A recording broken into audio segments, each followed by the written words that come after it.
Thank you. Now we have Greg Goldberg.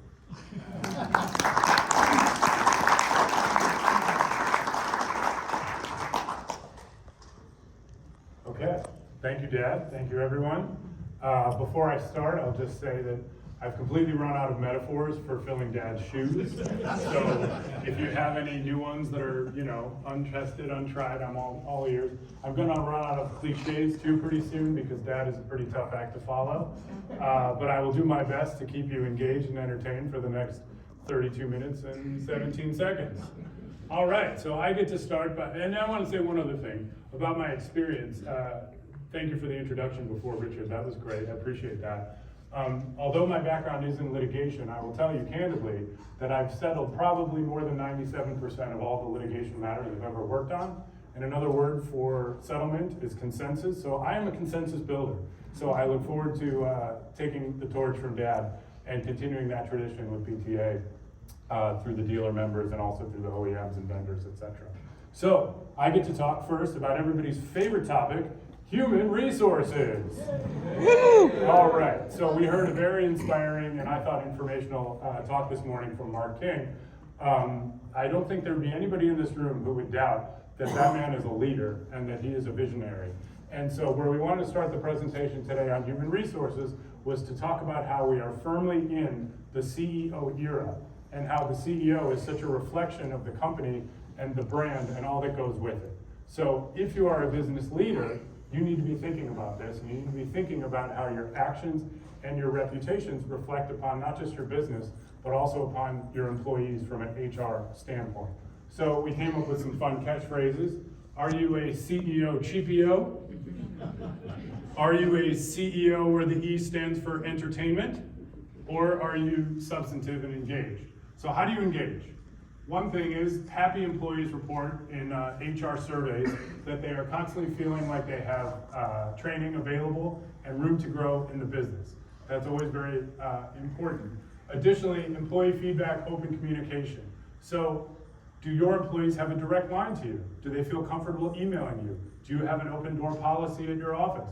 I had a great opportunity to visit Great America last year, the finance company that I'm sure you're all well familiar with and who's here today. And one of the things that stands out about their office is that there are no doors, there are no walls, except for a very few positions. And all of the leadership sits out amongst all of the rank and file employees. And it creates a very collaborative and collegial environment where anybody can ask a question to anybody else. Does your office look like that? Maybe it does, maybe it doesn't. Maybe it's something to think about. Another thing that comes up constantly, recognition and appreciation. Do you have employees who are getting burned out because they feel like they're toiling away, working hard, working their fingers to the bone, but nobody recognizes their efforts? One thing that I heard about from a dealer recently I thought was a brilliant idea.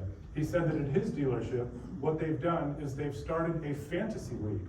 What do I mean? Well, I'm sure many of you are familiar with fantasy football, fantasy golf. Well, they decided to apply it to their dealership. They said, we are gonna draft teams, and the teams are gonna consist of service members, salespeople, and we're gonna come up with a scoring system. And at the end of the quarter, at the end of the half year, at the end of the year, we're gonna build in incentives and prizes for the fantasy teams that perform the best. Why is that great? Because it doesn't just highlight the sales folks who are out there killing whales and earning commissions. It also brings into the fold all the other employees who are supporting those efforts and whose efforts and contributions are integral to the success of the business overall. So where else does that leave us? Transparency.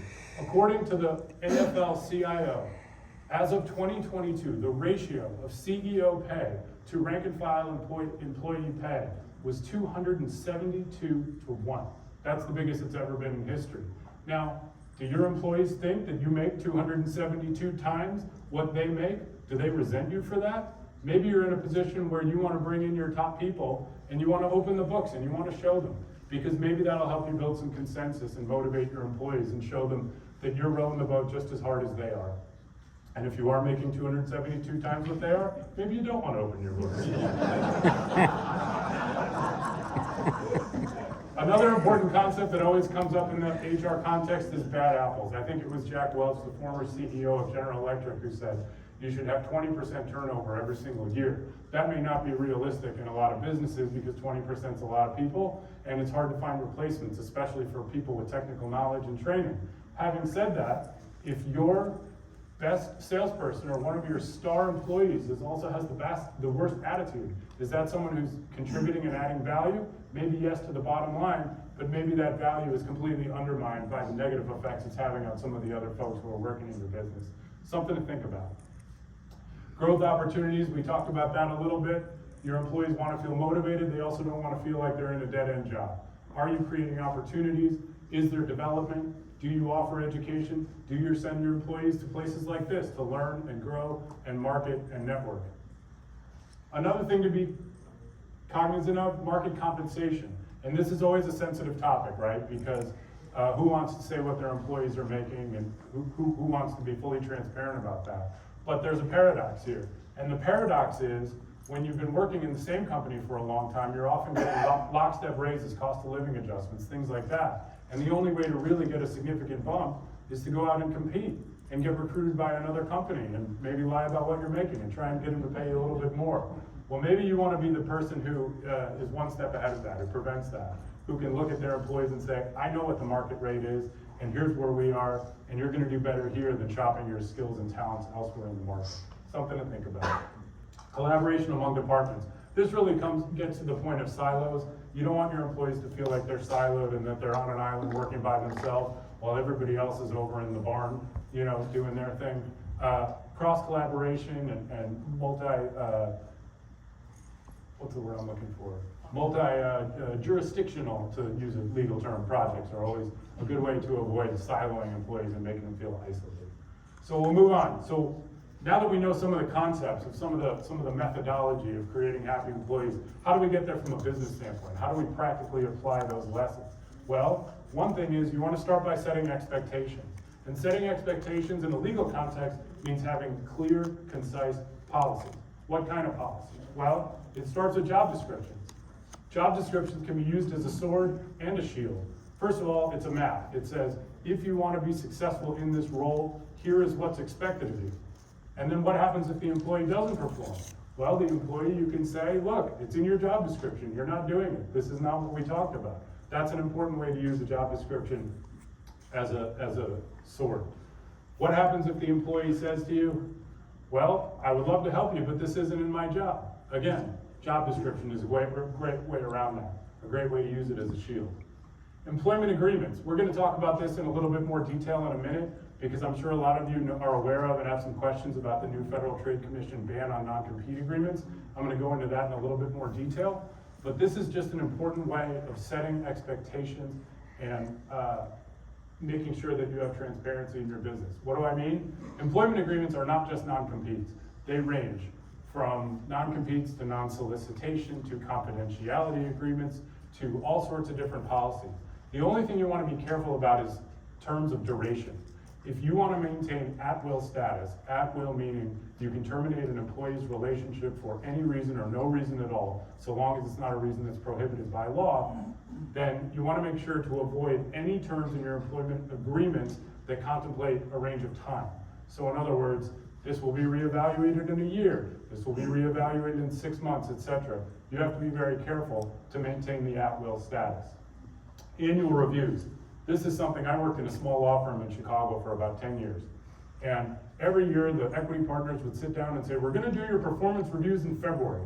And they never happened until at least May. And I can tell you that the animosity, the frustration that engendered among our staff of, I think we had a dozen lawyers and another 15 staff members or so, was so much worse than those equity partners ever imagined that it could be. Why? Because they set an expectation, you're gonna have your annual performance review in February, but then they never got around to it. So it made everybody feel diminished, it made them feel less important, and it made them feel that even if, when you got your compensation review, or even when you got your performance review, if they prorated your raise back to January 1, it didn't make up for the deficit that they created in the trust and the feeling valued by the fact that they delayed your compensation, your performance review by 3 months with no explanation. So be upfront about it, set expectations and meet them. It's not that hard. Another thing too to be cognizant of, a performance review does not have to be a compensation review. they can be taken up separately. And the point of that is, you may want to have a frank and candid conversation with an employee or a direct report about performance, and you may not want to link that to compensation, and that's fine. Again, it's just about being clear, transparent, setting the expectation, and meeting the expectation. Professional development, we talked about a little bit, but again, it's another way to incentivize employees and manage expectations, tell them what's expected, create opportunities for people to learn, especially nowadays. There's so many resources out there. One of the many nagging things about being an attorney is you have to do continuing education programs for countless hours, just about every year. But one of the things that's become actually decent about that is you can do all those programs online. So the number of online education resources that are available is constantly increasing. I know Mike Stramaglio is working on the Consortium University, a group of video training exercises that are going to incorporate content from industry leaders. And I know he's just one of many who are creating online content that could be valuable. So keep an eye out for opportunities for professional development, because that's always a good way for retention. References, we threw that on there just because at the new hiring stage, oftentimes people will call references to verify employment or ask if somebody's a good hire. We threw that on there just to say it's kind of a waste of time, because how many times have you ever called a reference and gotten a bad review? And even if you did, it was probably a very bad idea for the person giving the bad review to do. Company vehicles, GPS phones, we threw this one on there just because it's important to be very open and transparent with employees about these types of policies. For example, if you're going to be having employees use company vehicles, you need to disclose if you're tracking the locations of those vehicles, where they're going, where they're stopping, etc. It's not uncommon and it's not illegal to do it, but you want to be transparent about it and disclose. I had a dealer reach out to me recently because they were installing a new set of security cameras in their business. And the legal issue that they asked me about was the point of the camera is to point toward the entrance to our warehouse. But if you look in the left, third of the frame, you can also see where our receptionist sits. Are we allowed to record our receptionist at work? Well, you have a question? What about cameras in the car? When you install a camera that's outward facing and inward facing to the driver? So the question for anybody who couldn't hear was, what do we do about cameras in company vehicles, and are we allowed to record? The answer is,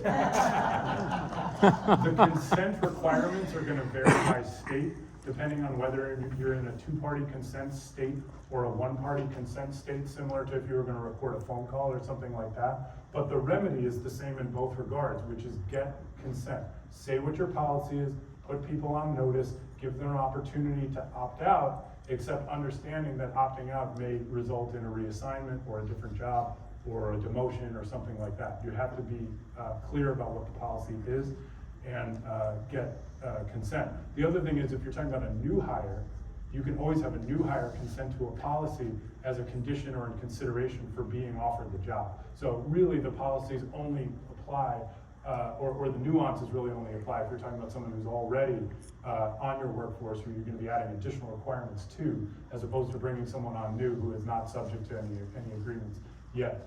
Another way to think about that, or another way to remedy that, is if you're going to be asking something new of existing employees, then you can always bargain for that thing by giving them something in return.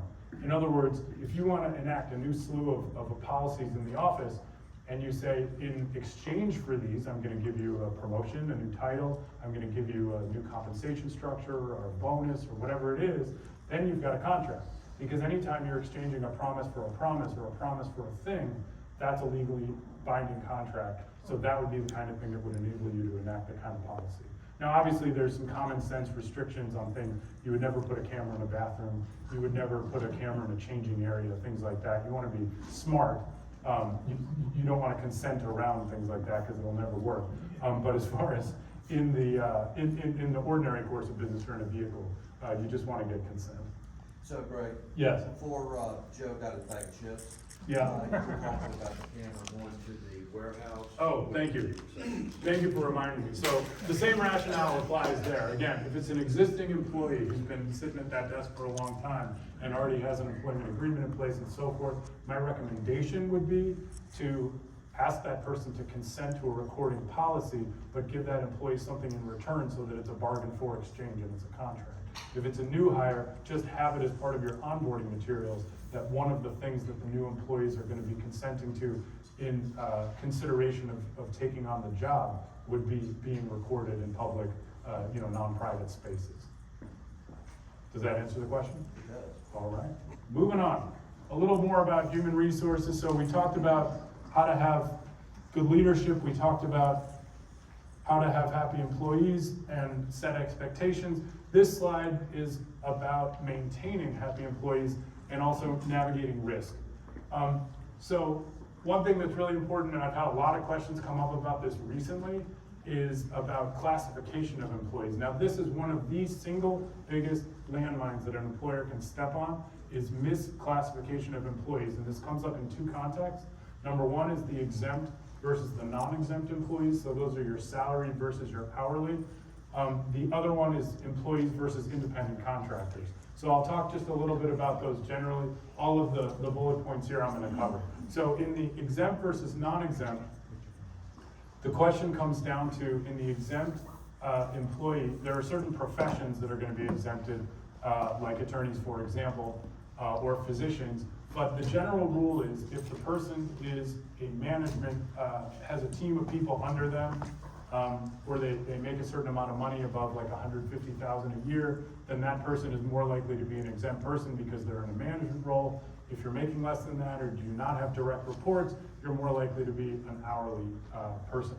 So what happens if you have somebody who's non-exempt that you want to convert to exempt? So you have to take these considerations seriously, because again, the risk of misclassification can lead to lawsuits down the road.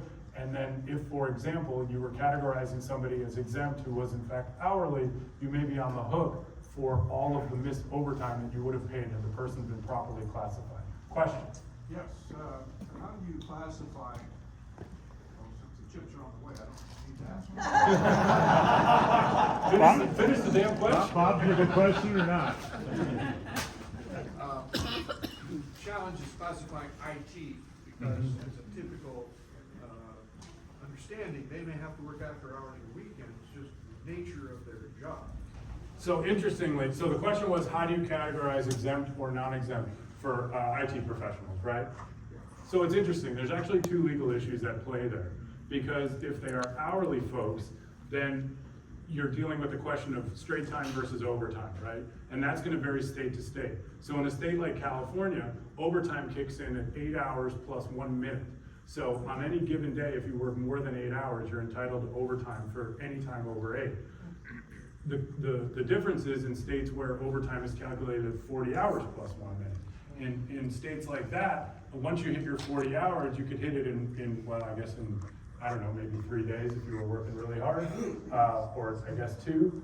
At 40 hours plus 1 minute, that's when you're gonna start to hit overtime.